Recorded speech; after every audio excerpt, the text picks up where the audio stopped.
देखो फर्स्ट आएगा opening stock, फिर आएगा परचेस, परचेस में से माइनस कर देंगे परचेस रिटर्न, और परचेस रिटर्न को रिटर्न आउटवर्ड भी बोलते हैं। देखो परचेस करते हैं तो गुड्स आते हैं और रिटर्न करेंगे तो जाएंगे, तो वैसे याद रखना। फिर सेल्स, सेल्स में क्या होता है, सेल्स और सेल्स में से माइनस करेंगे सेल्स रिटर्न, और इसको रिटर्न इनवर्ड भी बोलते हैं। देखो सेल्स करते हैं तो गुड्स जाते हैं और रिटर्न करते हैं तो गुड्स आएंगे। वेजेस, जो कुछ वेजेस होंगे वो यहाँ पे आएंगे। फिर वर्क्स मैनेजर सैलरी, देखो मैनेजर सैलरी बोला रहता तो आता प्रॉफिट एंड लॉस में, बट यहाँ पे वर्क्स मैनेजर सैलरी बोला है। फिर फैक्ट्री इंश्योरेंस, फैक्ट्री का इंश्योरेंस जो रहेगा, फैक्ट्री का सैलरी रहेगा। फैक्ट्री आइटम यूज़ किया तो समझने का वो ट्रेडिंग अकाउंट में ही आएगा।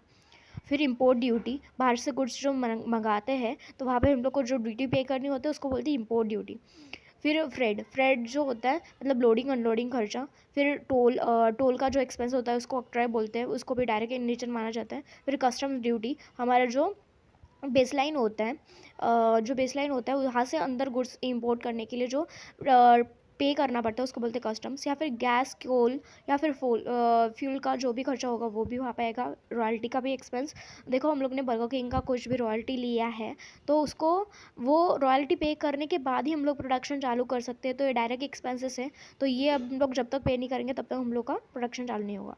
फिर मैन्युफैक्चरिंग एक्सपेंसेस, मैन्युफैक्चरिंग एक्सपेंस क्या होता है, अगर हम लोग ने ये भी डायरेक्ट इन नेचर ही होता है। Trade expenses, heating and lighting वाला एक्सपेंस जो कुछ होगा वो भी यहाँ आएगा।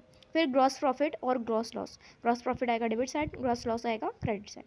फिर सेल्स, सेल्स में से रिटर्न माइनस कर देंगे। फिर उसको गुड्स डिस्ट्रीब्यूटेड, ऐसे फॉर एग्जाम्पल देखो गुड्स जब भी जाता है तो हम लोग क्या करेंगे, क्रेडिट करेंगे। गुड्स जब भी जाएगा हम लोग ट्रेडिंग अकाउंट को क्रेडिट करेंगे। जैसे कि यहाँ पे बोला है कि goods distributed as a free sample, ठीक है, गुड्स डिस्ट्रीब्यूटेड फ्री सैम्पल किया है। फिर गुड्स विड्रॉ किया है पार्टनर्स ने पर्सनल यूज़ के लिए। फिर goods lost by fire, fire की वजह से गुड्स लॉस्ट हो गए हैं।